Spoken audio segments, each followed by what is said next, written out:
अरे बेट्यानो, इतक्या लवकर मी काय जात नसतो तुम्हाला सोडून. हा, मला बी अजित पवार म्हणतात.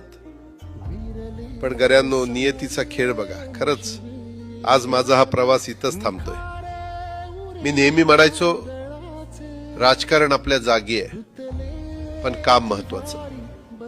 लोकांनी मला कामाचा माणूस म्हटलं, तीच माझ्या आयुष्याची सर्वात मोठी कमाई होती. आज निरोप घेताना मन खूप जड आहे, पण एक समाधान आहे की शेवटच्या श्वासापर्यंत मी तुमच्यासाठीच धावत होतो.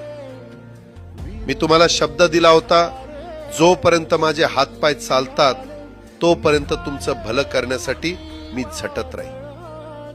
नियती बघा कशी असते.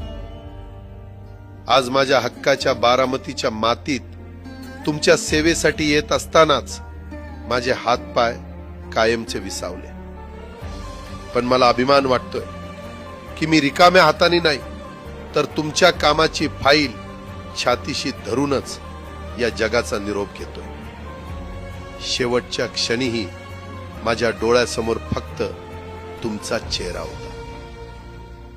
माझा स्वभाव थोडा रोखठोक होता.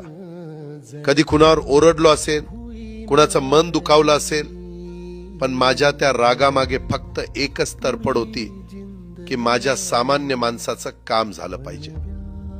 सत्तेसाठी नाही, तर तुमच्या हक्कासाठी मी नेहमीच दादा म्हणून उभा राहिलो.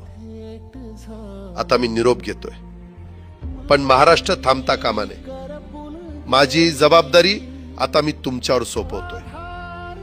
राजकारण करा, पण विकासाची गती थांबू देऊ नका. जाता जाता माझ्या शैलीत डोळे पुसून शेवटचं सांगतो, आता रडत बसू नका. उठा आणि कामाला लागा. माझा महाराष्ट्र आपल्याला अजून खूप पुढे न्यायचा आहे. तुमचाच कामाचा माणूस अजितदादा पवार. सुटले धागे उरले मागे उसासे